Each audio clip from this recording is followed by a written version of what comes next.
Hi guys, my name's Ollie and I'm from Heads of the Valleys Training in South Wales.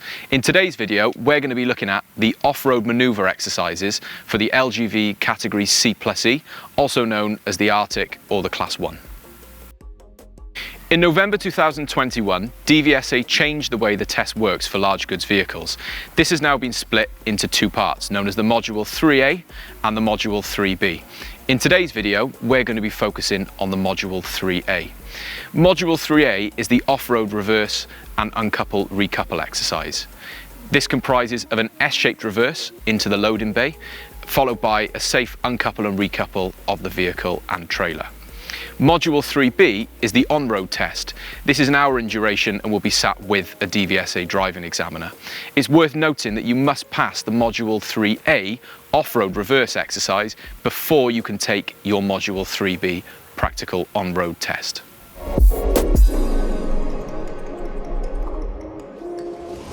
The 3A test can be assessed by a DVSA driving examiner or alternatively a delegated assessor who may work at the school where you decide to train. Most reputable schools, such as ourselves, will need to have an area set up purposely for the Module 3A test. By having this on site, it means that you can have as little or as much time as you need to practice the reverse exercise before you get assessed. It also means that the 3A test can be signed off exactly where you're practicing it.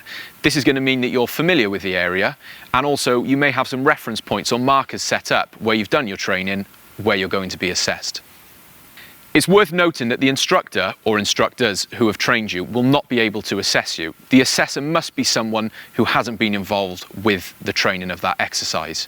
Most schools will typically have several assessors on site, meaning that we can swap things around and get you signed off as quick as possible. Your 3A assessment will typically start with the reverse exercise. At the beginning of the test, the assessor will show you the diagram that you see in front of you here. The vehicle will start in the bottom right hand corner of the diagram at point 0. From there, you're going to need to pull forward to cones A and A1, and from A and A1, a reverse exercise begins following that blue line into the loading bay in the bottom left hand corner. As you come back, it's important that you keep pole B on your right hand side. Once you get into the loading bay, you need to stop with the rearmost part of your vehicle, somewhere in that black and yellow hatched area. Once we stop, we'll be able to get out of the truck, walk to the back and check we're happy with our positioning. If we're not, we can adjust it once if we need to. The rules of the game are fairly simple. You should try not to knock any poles or cones over and try not to go over the outside yellow boundary lines with your tyre. It's important to remember that you have two shunts if needed. This means we can pull forward on 2 occasions if we need to realign or readjust. When you pull forward and take a shunt, try not to go beyond cones A and A1 as this is not permitted. The assessor will be ensuring that you maintain good control throughout the assessment and also appropriate observation. It's important to remember to check both your left and right hand mirrors throughout the assessment, maintaining good all-round observation. The assessor will stand at cone A and call you forward to cones A and A1. As you pull forward, it's important that we keep pole B on our left hand side. It's important to pass cone B nice and tight, giving us as much room on our right hand side to help us with the manoeuvre later on. We want to stop with the front of the vehicle in line with cones A and A1. To do this, I'm going to use the front proximity mirror on the vehicle and stop just before the cones go out of sight. Once we're at cones A and A1, the assessor will give us the go ahead to continue with the manoeuvre.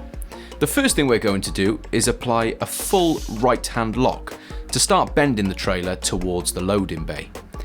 Whilst we're doing this, we're going to keep watching our right hand mirror. As soon as we see the corner of the trailer pass over the yellow line, we're going to immediately start to apply a full left hand lock to bring the front of the cab back in line with the trailer. It's really important to stress that at this point, the key is to drive slow but steer fast. Whilst you have your full left hand lock on, just be careful of the yellow line which you may get close to on your right hand side. You may need to take a little bit of your steering lock off in order to avoid going over it. Keeping an eye on the right hand mirror, we're waiting for the entire combination of the tractor unit and trailer to appear straight. As things start to straighten out, it's at this point that you should see the B pole appear in your right hand mirror for the first time. From here, we're going to keep moving backwards, applying a little bit of left steer to guide the rear corner of the trailer in towards the bay area. From here, it's small adjustments to the steering, adding a little bit more left if you want the trailer to bend more, or straightening everything out when it's starting to look good.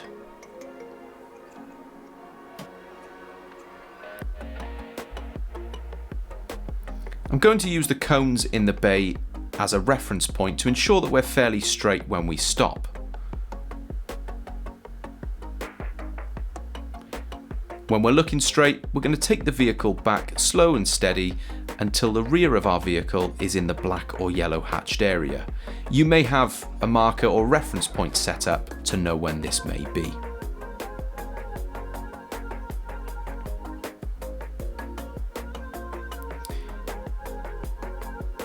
When we're happy with our positioning, we're going to stop, put the handbrake on and switch the engine off, and finally get out of the vehicle using 3 points of contact. At this point, the assessor will ask us to check our position and ensure that we're happy before we finish the exercise. We're going to walk to the back of the vehicle, and we just want to make sure that the rearmost part of the trailer is on or over the black line. If you stop short of the area, you are able to get back in the vehicle and move backwards once more. It's worth noting that you cannot get out of the vehicle again, therefore the assessor will take your final stopping position as the end of the assessment. You should try not to come into contact with the barrier. Touching it is acceptable, but knocking it over will result in a fail. Remember that if things aren't going to plan, you're able to pull forward twice. This is commonly known as taking a shunt. If you're going to take a shunt, be sure to take a good one. You're able to pull forward as far as cones A and A1. Again, move slow and be sure to finish the shunt with the whole combination completely straight if possible. From here, you should have a good view of the poles and cones from your mirrors and be able to work out a strategy to continue. You're not penalised for taking a shunt, so make use of the space if you need it. Whether you complete the exercise in one motion with no shunts, take one shunt or two, it does not matter. If you lose sight of any poles and you're worried that you may be getting close, take that shunt. The exercise does not have to be perfect. It is not scored or graded, merely pass or fail. As long as you finish with the vehicle in the bay, all of the poles and cones still standing, and you haven't gone over the outside yellow boundary lines, it's a pass. Once the reverse exercise is complete, the assessor will move on to the uncouple and recouple procedure. We will first be given the instruction to disconnect the tractor unit and trailer, and then park the unit alongside the trailer once complete. We're going to use the acronym BLANK to help us with this part.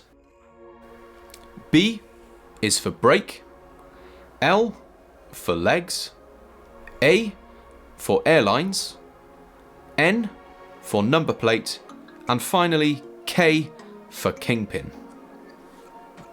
The first thing we're going to do is find and apply the trailer brake. This is typically denoted by a big red button, which we will pull towards us to engage. Once the brake is on, we're going to make our way to the legs, release the handle and wind it down. Once the legs touch the floor, we're going to wind the handle back a turn or two, just to leave an inch or so gap between the bottom of the legs and the floor. Once done, the handle is returned back to the holster. Next up is A for airlines. I'm going to make my way up onto the catwalk and start releasing the 5 connections. As we release the airlines, I'm going to stow them away safely for travel.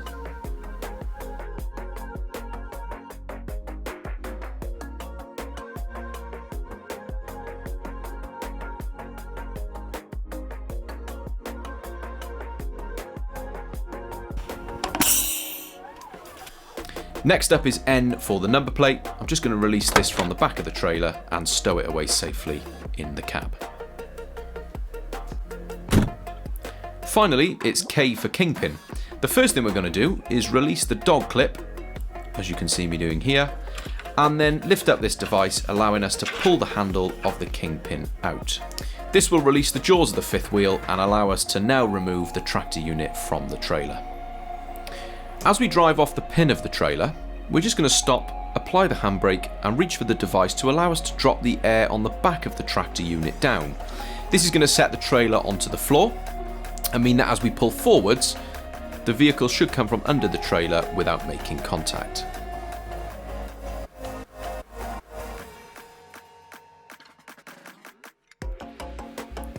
Once we've dropped the trailer, we're just going to come and park alongside it, ready for the next step of the exercise.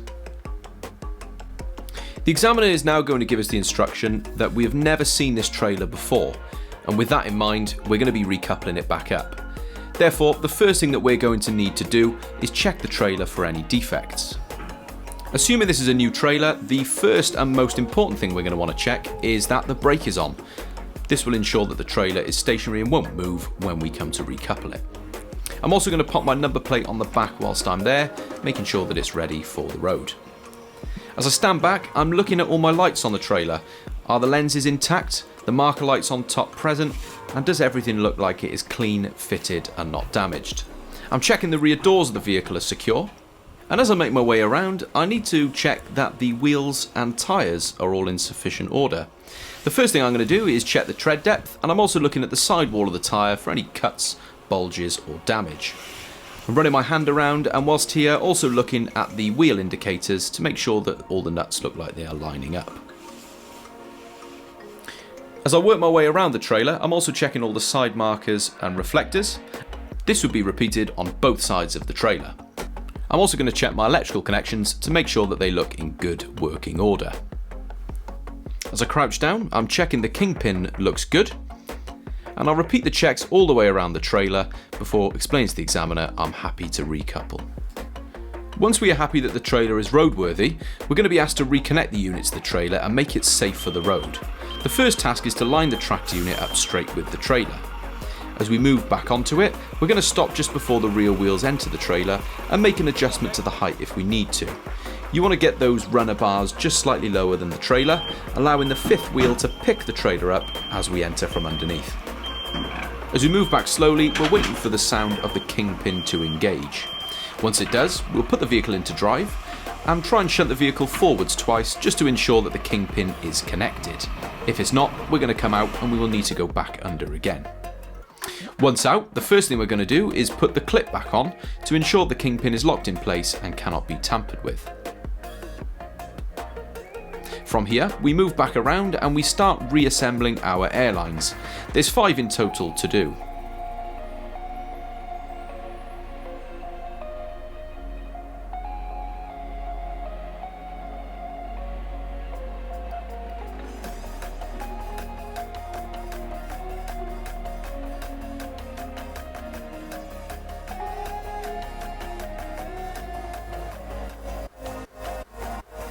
With the airlines, remember to twist the collar to ensure that it does not come loose while driving.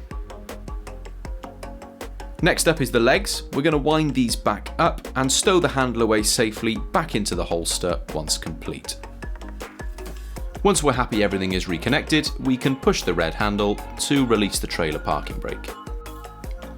Finally, in order to ensure everything is safe for the road, we're going to want to check our lights. We'll put our hazards and our headlights on, and then we're going to walk around the vehicle showing the assessor all the lights are working as intended.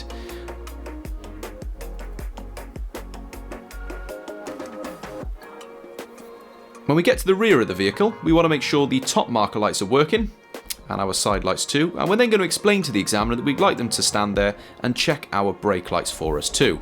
As we make our way back up the vehicle to the cab, we're just going to make sure all the lights on the driver's side are working.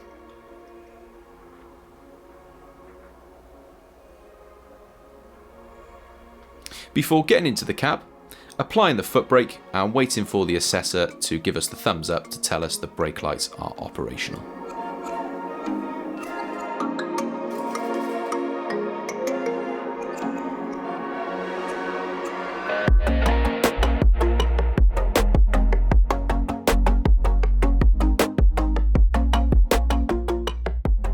Thank you very much for watching. I hope you found this video beneficial.